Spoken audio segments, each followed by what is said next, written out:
शकील बाबा अपना प्रोग्राम पेश फरमा रहे हैं। उसके बाद ये जो मोहम्मद सुहेल वो भी तशरीफ़ ले ऊपर अपनी टीम को लेकर। उसके बाद भी एक बहुत ही बेहतरीन प्रोग्राम पेश होने जाएगा और उसके बाद 2-3 प्रोग्राम एक्टिंग के प्रोग्राम हैं। तो सभी हजरात खामोशी के साथ बैठे रहे। बशीर अस्सलाम वालेकुम सलाम। शकील आजा भाई आजा। और ठीक ठाक है तू? मैं तो ठीक हूँ और तू भी ठीक है। और तेरा मुँह इतना उतरा उतरा क्यों हो रहा, क्या बात होगी? शकील भाई तुझे तो पता ही मैं अपने लोंडे को लेके बहुत दिक्कत में होगा। अरे भाई ऐसी क्या बात होगी तेरे लोंडे जो तू इतनी दिक्कत में होगा?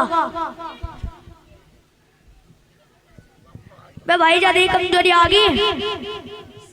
शकील भाई तेरे तो क्या लगोना, तुझे तो पता है मेरे सारे जाकत खेती बाड़ी में लगे, वह बस एक लोंडा रह रहा। हम तो ये सोच रहे थे कि स्कूल में पढ़ ले तो नौकरी लग जाएगी, थोड़े बहुत पैसे ही कमा लेगा। आखिर वो तो मानता ही नहीं, मदरसे में पढ़ने जा निकाला, मैं तो मौलवी बनूंगा। यार तूने उसे मदरसे में क्यों भेजा था? ना तो मदरसे जाता ना नू कहता था, तू उसे पहले ही स्कूल में भेजता।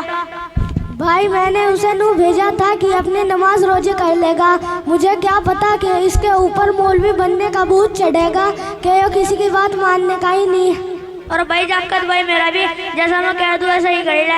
मेरा भी छोटे वाला लोंडा मारा था कि मैं भी मौलवी बनूंगा, हमने तो कर दिया उसे सीधा। अब तो आराम से स्कूल जा रहा। चल भाई मैं उसे मदरसे में पढ़ा ही लेता, एक तो उनके पैसे ही थोड़े थोड़े हो, दूसरी बात हुई तीसरे दिन सीट उठा के खड़े भाई लोग पता नहीं क्या क्या कह रहे, फिर तो हमारा मदरसे में पढ़ाने का जी नहीं करता। हाँ भाई तू ठीक कह रहा, इन्हें कितना ही कह ले कितना ही समझा ले, इन पर कुछ असर नहीं पड़ता। हमारा लौंडा इनके साथ रह इनके जैसा ही होगा।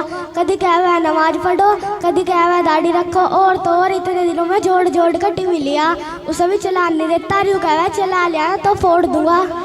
नमाज की बात ऐसी भाई, जितनी देर नमाज पढ़ाने में लगाना ना इतनी देरी में ना खेती बाड़ी का निरा काम हो जा। और दाढ़ी रोक का तो बुढ़े से ही लगा। अरे भाई हमारी तो उम्र होगी बुढ़े की। और भाई रही बात टीवी की, टीवी तो टाइम ठीक ठाक कट जा और दुनिया का पता चल जा क्या हो रहा दुनिया में। और हर कल तो भाई वनु कहता अगर तुम मदरसे वालों का बदल चल जाना, तुम मदरसों के दरवाजों पर आकर पड़ जाओगे और उनकी नसीहत सुन के रोने लगोगे। अब तू ही बता उसका क्या करना चाहिए, या तो उसे तू ही समझा समझूगा देख ले, जो मान जा तो, नहीं तो डले पत्थर ही ढोता फिरेगा। ज्यादा कमजोरी आ रही का वो भाई, ज्यादा कमजोरी आ रही है बशीर तेरे में तो। अरे कहा वो मुफ्ती साहब बुलाइए कर, एक मैं भी देख लूं समझा बुझागा अगर उसके समझ में कुछ बात आ जा। और शकील भाई मदरसे में तो आगा वो ओ सहबाज ये बुला रहा तेरा चाचा, देख ले क्या कह रहा है।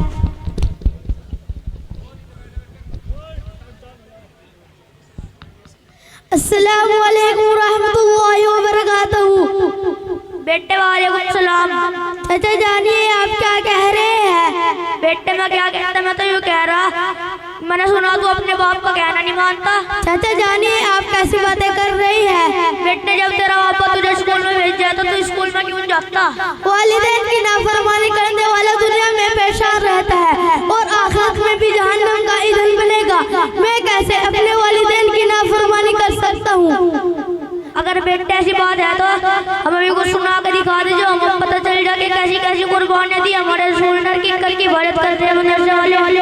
चाचा जान मुझे स्कूल से कुछ एतराज ना हो है, लेकिन इतना इल्म दीन सीखना हर मुसलमान पर फर्ज है, जिससे हराम और हलाल की पहचान हो जाए। और इस दिन की खातिर रसूलुल्लाह सल्लल्लाहु अलैहि वसल्लम ने कितनी कुर्बानियां दी और किस तरह इस दिन की हिफाजत कर रहे हैं, अगर आपको मालूम हो जाए तो आपकी आंखों से आंसू आ जाएंगे। भाई तेरे लोंडे ने जो बात कही बिल्कुल ठीक कही, इसमें तो कोई शक नहीं है। यार बात तो बिल्कुल सही कह रहा, बस बेटे तेरा जितना दिल चाह रहा है इतना पढ़ ले। तेरी बात सुन कर तो मेरा पत्थर का दिल मोम होगा बिल्कुल ही। चाचा जान अगर ऐसी बात है तो मैं आप हजरात के सामने मदरसे वालों की कुर्बानियों के मुतालिक कुछ अर्ज करना चाहता हूँ। दुआ कीजिए कि मुझे सही बात कहने की और आप सबको सही बात सुनने की तौफीक अता फरमाए, आमीन। नहमदु व नसल्ली अला रसूलिल करीम, अम्मा बाद, फऊज़ु बिल्लाहि मिनश शैतानिर रजीम, बिस्मिल्लाहिर रहमानिर रहीम। हल यस्तवि लज़ीना यअलमून वल्लज़ीना यअलमून, सदक़ल्लाहुल अज़ीम। मोहतरम सामाईन इकराम,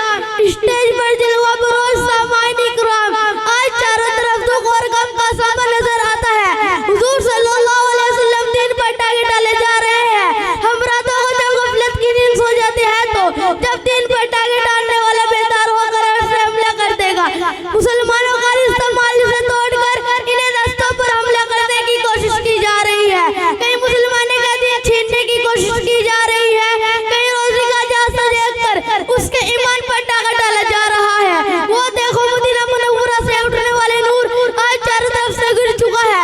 मोहतरम हाज़रीन, इसीलिए तालीम से विब्रा से चमकाता है जिस तरह आसमान में चांद चमकता है।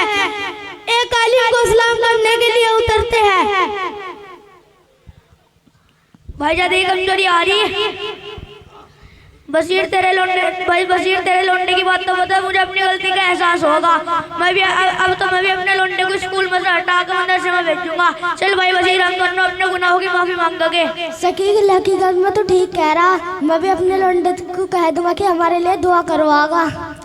अगर मदरसों के दरवाजों पर पड़ जाते साहबा एक एक हदीसों के लिए हजारों मीलों का सफर क्या करते थे। वो कथा था, इल्म जिंदा है तो दीन जिंदा है, इल्म मिट जाएगा तो दीन मिट जाएगा। जब दीन मिट जाएगा अल्लाह ताला इस जमीन को तबाह बर्बाद कर देगा।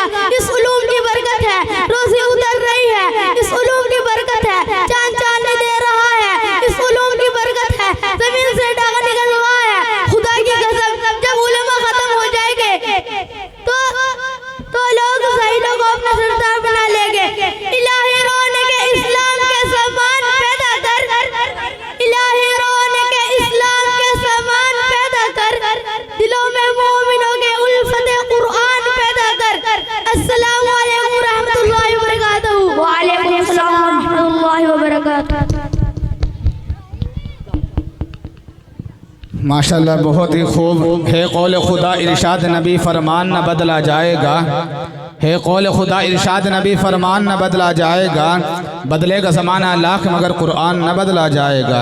तो कुरान जैसे आज से 1400 साल पहले इक़रा बिस्मि रब्बिकल्लज़ी खलक़ और अलहम्द से लेकर वन्नास तक कुरान करीम जो फसाहत और बलागत का ठाठे मारता समंदर है, ये कुरान करीम जो रहती दुनिया तक के इंसानों के लिए रुश्द व हिदायत का पैगाम लेकर आया। यही वह कुरान है कि जिसकी बरकत से जिन्नात और शयातीन का आसमानों पर जाना बंद हो गया। यही वह कुरान है कि जिसकी बदौलत उमर फारूक को ईमान नसीब हुआ।